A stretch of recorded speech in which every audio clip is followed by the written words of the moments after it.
کسی زمانے میں ایک علاقے میں ایک بادشاہ تھا۔ اس کے ہاں ایک جادوگر تھا۔ جب جادوگر بوڑھا ہوا تو اس نے بادشاہ سے کہا کہ میں بوڑھا ہو گیا ہوں، میری موت کا وقت قریب آ رہا ہے، مجھے کوئی بچہ سونپ دو تاکہ میں اسے جادو سکھا دوں۔ چنانچہ ایک ذہین لڑکے کو وہ تعلیم دینے لگا۔ لڑکا اس کے پاس جاتا تو راستے میں ایک نصرانی عابد کا گھر پڑتا، جہاں وہ عبادت میں کبھی وعظ و نصیحت میں مشغول ہوتا تو یہ بھی کھڑا ہو جاتا اور اس کے طریقے عبادت کو دیکھتا اور وعظ سنتا، آتے جاتے یہاں رک جایا کرتا تھا۔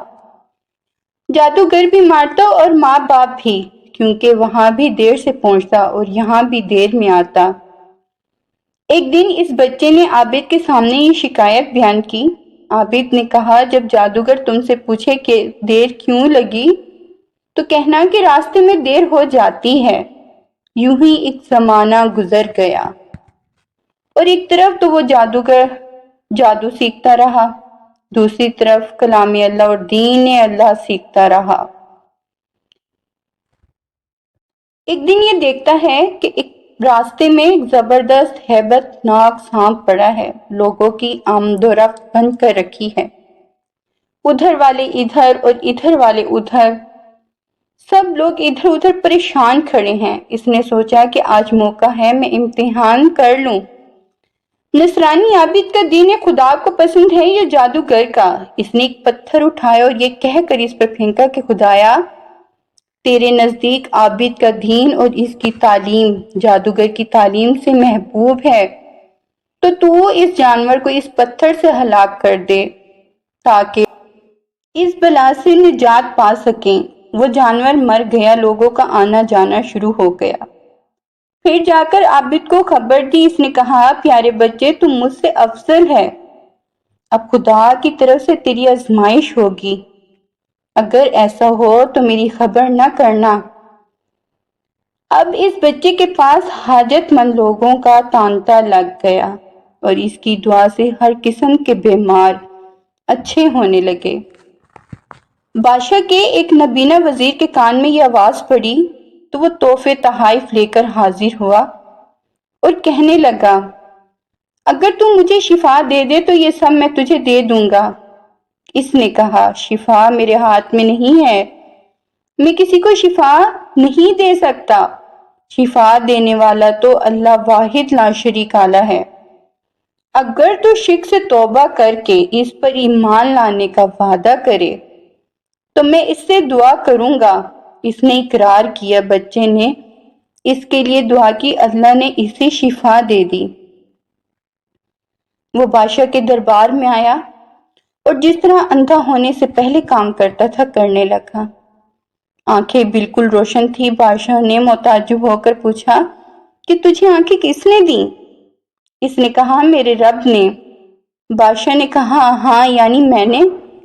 وزیر نے کہا، نہیں نہیں، میرا اور تیرا رب اللہ ہے، وہ ہمارا خالق اور ہمیں پالنے والا ہے۔ بادشاہ نے اسے مارا پیٹا اور طرح طرح کی تکلیفیں اذیتیں دیں اور پوچھنے لگا کہ تجھے یہ تعلیم کس نے دی ہے؟ آخر اس نے بتا دیا کہ میں نے اس بچے کے ہاتھ پہ اسلام قبول کر لیا ہے اور کفر و شرک سے توبہ کر لی ہے۔ تو بادشاہ نے لڑکے کو بلوایا اور کہا، اب تو جادو میں کامل ہو گئے ہو تو بیماروں کو تندرست کرنے لگے ہو۔ اس نے کہا، غلط ہے، نہ میں نے کسی کو شفا دی ہے، نہ میں جادوگر ہوں، شفا اللہ کے ہاتھ میں ہے۔ وہ کہنے لگا، اللہ تو میں ہی ہوں۔ اس نے کہا، ہرگز نہیں۔ بادشاہ نے کہا، پھر کیا تو میرے سوا کسی اور کو رب مانتا ہے؟ تو اس نے کہا، ہاں، میرا رب تیرا رب اللہ تعالیٰ ہے۔ اس نے اب بچے کو طرح طرح کی سزائیں دینا شروع کی۔ اسے بادشاہ کے حکم پر مارا پیٹا گیا، طرح طرح کی اذیتیں تکلیفیں دی گئیں۔ بادشاہ نے حکم دیا کہ اس کو کشتی میں بٹھا کر دریا میں ڈبو دو، اس نے ہمارا نام ڈبو دیا ہے۔ پھر اس کو کشتی میں بٹھا کر چلے، اچانک کشتی الٹ گئی، سب ڈوب گئے۔ اللہ کے فضل و کرم سے وہ لڑکا صحیح سلامت بچ گیا۔ پھر بادشاہ کے پاس آ کر کہنے لگا کہ اللہ نے مجھے بچا لیا ہے، جھوٹوں کو ڈبو دیا ہے۔ پھر تو بادشاہ آپے سے نکل گیا اور کہا اونچے پہاڑ کی چوٹی سے اس بچے کو نیچے گرا دو تاکہ اس کے ٹکڑے ٹکڑے ہو جائیں، اس کا نام و نشان مٹ جائے۔ جب پہاڑ پر لے کر گئے، قدرت خدا کی ہوا کا جھونکا آیا، واللہ عالم ہوا نے ان کو کیسے اڑا دیا۔ لڑکے کو ذرا ہوا نے نہ ستایا۔ پھر لڑکا بخوبی سلامت بادشاہ کے پاس آیا، تب جل کر کہا جلادوں کو بلاؤ اور اس کی جلد و پوست اڑا دو۔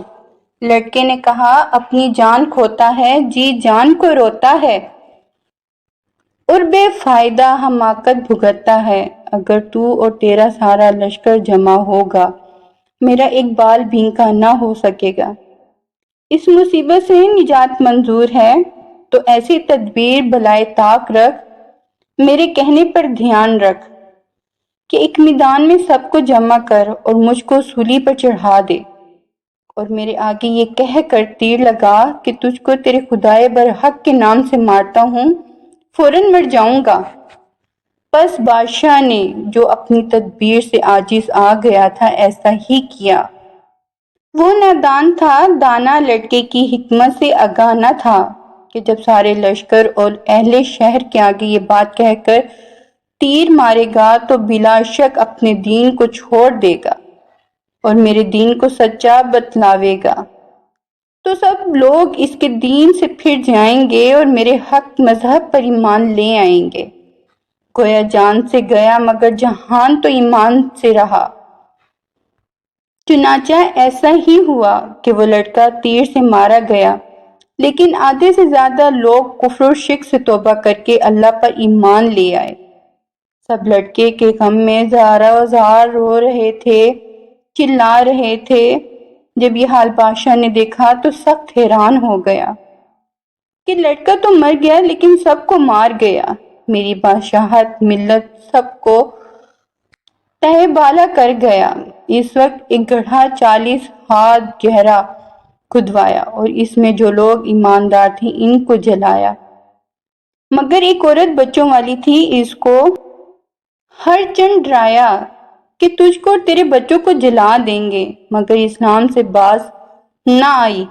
عورت نے کہا میں حق سے نہ پھروں گی، خدائے برحق سے منہ نہ موڑوں گی، تو کچھ درگزر نہ کر، جو چیز چاہے سو کر۔ پھر ایک ایک کر کے اس کے بچوں کو آگ میں جلایا، مگر وہ کمال آب و تاب ایمانی سے اف نہ کرتی تھی اور رضائے الہی پہ صابر و شاکر تھی۔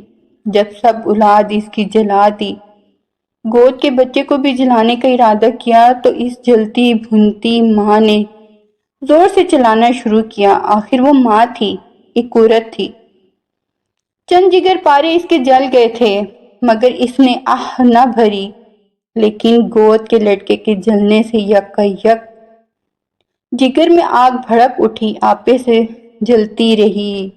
بے ہوشی کے عالم میں قریب تھی کہ فریب شیطان بہکا رہا تھا، دولت ایمان سے ہاتھ اٹھا دے۔ اچانک اللہ نے اس کی گود کے بچے کو گویا کیا، اس نے حفظ و ایمان کا سامان کیا اور بازبان فصیح ہو کر اپنی ماں کو پکارا کہ میرے سب بھائی جنت کو گئے ہیں، میں بھی جاتا ہوں۔ بس لڑکے کی دلداری سے اس کی بھٹکی ماں نے صبر کیا۔ فریب شیطان بہکا دے، دولت ایمان سے ہاتھ اٹھا دے۔ اچانک اللہ نے اس گود کے بچے کو اس ماں کے لیے اپنی ایمان کو سلامت رکھنے کی تلقین کی جو وہ لا چکی تھی۔ سنگ دلوں نے اس لڑکی کو بھی آگ میں ڈالا، تب ماں نے بےتاب ہو کر ایک چیخ ماری۔ اس وقت ایک شعلہ آگ سے اٹھا اور 40 گز ہر طرف کے کافروں اور مشرکوں کو جلا کر خاکستر کر دیا۔ ابھی اس کافر بادشاہ کا مائے امیر اور لشکر کافر کے نام و نشان نہ رہا اور کہاں چلا گیا۔ جو ایماندار تھے اس ظلم کے ظلم سے بچے رہے، اللہ تعالیٰ ان کی حمایت سے ان میں سے بھی ایک کا بال بینکا نہ کر سکے۔ ہماری دلی دعا ہے اللہ تعالی ہم سب کو جہنم میں لے جانے والے اس عمل یعنی شرک سے بچائے، شرک سے بچنے کی بھی توفیق عطا فرمائے اور جنت میں لے جانے والے اعمال کی توفیق عطا فرمائے، آمین یا رب العالمین۔